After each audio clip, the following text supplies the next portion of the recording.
Welcome back to Grim Advice with Gretta Myers. You've entered the Grimoire with 2 M's. Let's actually turn a page together this time. Maybe. We'll see. Alright, my gremlins. I'm exhausted. But that's okay. Today's still going to be a good time.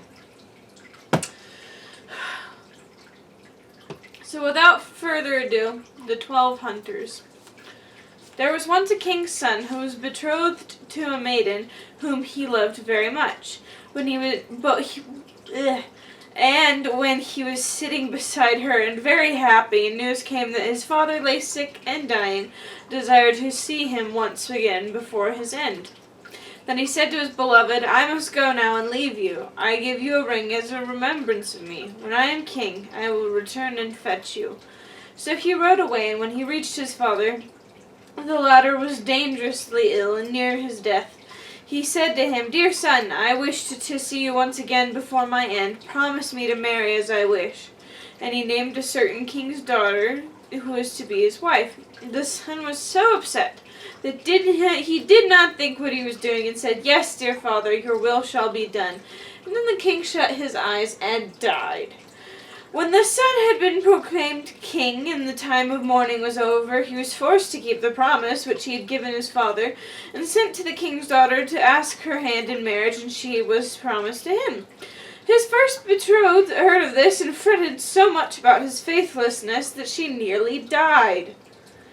Then her father said to her, "Dearest child, why are you so sad? You shall have whatever you want." She thought for a moment and said, "Dear father, I wish for 11 girls exactly like myself in face, figure, and size." The father said, "If it is possible, your desire shall be fulfilled." And he ordered a search to be made of his whole kingdom until 11 young maidens were found who exactly resembled his daughter in face, figure, and size. When they came to the king's daughter, she had 12 suits of hunters' clothes made, all alike, and the 11 maidens had to put on the hunters' clothes, and she herself put on the 12th suit. Then she took leave of her father, and rode away with them, and rode to the court of her former betrothed, whom she dearly loved. Then she inquired if he required any hunters, and if he would take the whole of them into his service. The king looked at her and did not know her, but as they were such handsome fellows, he said yes, and that he would willingly take them, and now they were the king's 12 hunters. The king, however, had a lion, which was a wondrous animal, for he knew all concealed and secret things. And it came to pass that one evening he said to the king, "You think you have 12 hunters?" "Yes," said the king, "they are 12 hunters." The lion continued, You are mistaken. They are 12 girls." The king said, "That cannot be true. How will you prove that to me?" "Oh, just let some peas be strewn in your anteroom," answered the lion, "and then you will soon see it. Men have a firm step, and when they walk over the peas, none of them stir. But girls trip and skip and drag their feet, and the peas roll about." The king was well pleased with the counsel, and caused the peas to be strewn. There was, however, a servant of the king's, who favored the hunters, and when he heard that they were going to be put to this test, he went to them and repeated everything, and said, "The lion wants to make the king believe that you are girls." Then the king's daughter thanked him, and said to her maidens, "Have some strength, and step firmly on the peas." So next morning, when the king had the 12 hunters called before him, and they came into the anteroom where the peas were lying, they stepped so firmly on them, and had such a strong, sure walk, that not one of the peas either rolled or stirred. Then they went away again, and the king said to the lion, "You have lied to me. They walk just like men." The lion said, "They have got to know that they were going to be put to the test, and have assumed some strength. Just let 12 spinning wheels be brought into the anteroom some day, and they will go to them and be pleased with them, and that is what no man could do."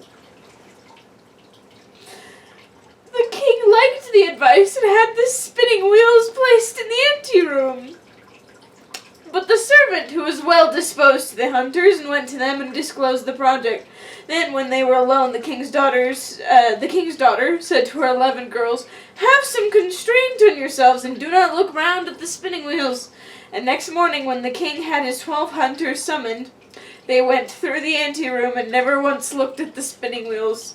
Then the king again said to the lion, "You have deceived me. They are men, for they have not looked at the spinning wheels." The lion replied, "They have learnt that they were going to be put to the test and have restrained themselves." The king, however, would no longer believe the lion. The 12 hunters always followed the king to the chase, and his liking for them continually increased. Now it came to pass that once when they were out hunting, news came that the king's betrothed was approaching. When the true bride heard that, it hurt her so much that her heart was almost broken, and she fell fainting to the ground. The king thought something had happened to his dear hunter, ran up to him, wanted to help him, and drew his glove off. Then he saw the ring which he had given to his first bride, and when he looked in her face, he recognized her, that his heart was so touched that he kissed her. And when she opened her eyes, he said, "You are mine, and I am yours, and no one in the world can alter that." He sent a messenger to the other bride and entreated her to return to her own kingdom, for he had a wife already, and a man who had just found an old dish did not require a new one.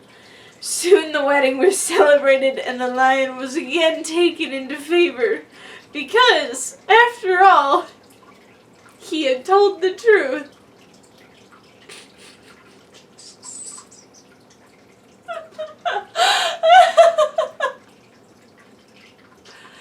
Okay, that is like some Shakespeare level. They are men because they step on the peas.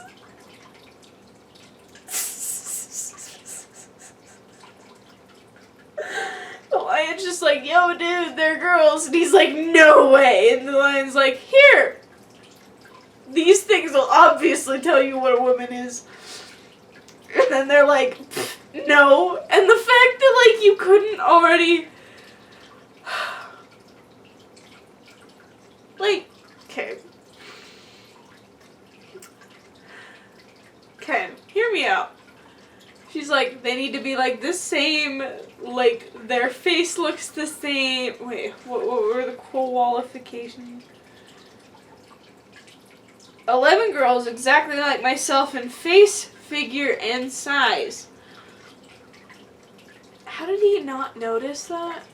That, like, these 12 dudes all look the same, and, like, also, I'm sorry, but, like, typically speaking, princesses are stereotyped. We'll get to stereotypes in a second. Are stereotyped to be pretty and have nice figures. And even if they're, like, hiding their figures and whatever because they're pretending to be dudes, it's hard to change the fact that you can't grow facial hair. Or the fact that your face is really pretty and feminine. So maybe she wasn't all pretty and feminine. Yeah, let's go with that, because stereotypes say princesses be pretty and curvy and whatever. But maybe she looked pretty androgynous. I don't know. It's a thought. Okay, the other thought I want. As hilarious as it is that these tests exist, there are people who genuinely think X things equal you are girl, you are feminine, you are female, and X things equal you are male, masculine, a dude, whatever, right? That's not cool. Like, what if there was a dude that was like, yeah, hold up, there was, Rumpelstiltskin could spin straw into gold, you guys. He liked spinning wheels, or at least knew his way around a spinning wheel.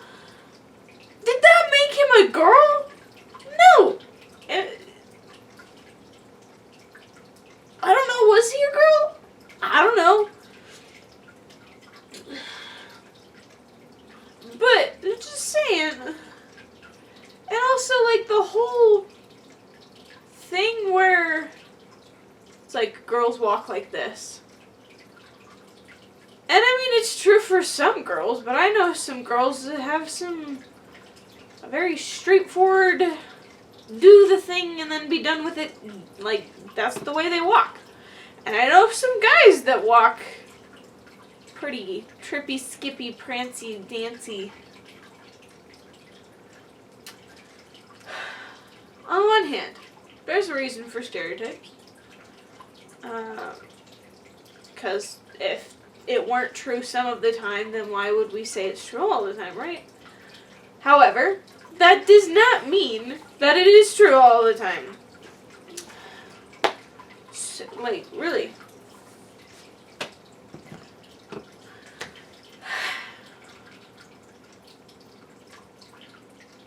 You know, like, yes, stereotypes can be true some of the time, but they become stereotypes when we use it as a blanket statement for all of the times. Like, the lion, he might have known that they were girls, but his tests certainly were pretty stereotype-y, you know? Also, so yeah, be careful with stereotypes. Yeah, be very, very, very careful when assuming things about a group of people, or just a person, or in general. Just don't assume things. Well, you do have to make some assumptions sometimes. Like, assumptions are made to keep us safe. Like, if you're walking down a dark alley and somebody steps out in front of you and you assume that person has ill intent, you're probably right, and it gets you away from them. So, you can't just say don't assume things. Just, I guess, be careful in your assumptions and be careful not to put too much weight into them. Also, I loved at the end when it's like, oh, my manly dude, man. What? Totally fainted from a broken heart. Pulls off the glove and is like, what? You were a girl the whole time? And then recognized. Goodness. Case of mistaken identity. Again. Dear Grimm people. Why are you all face blind?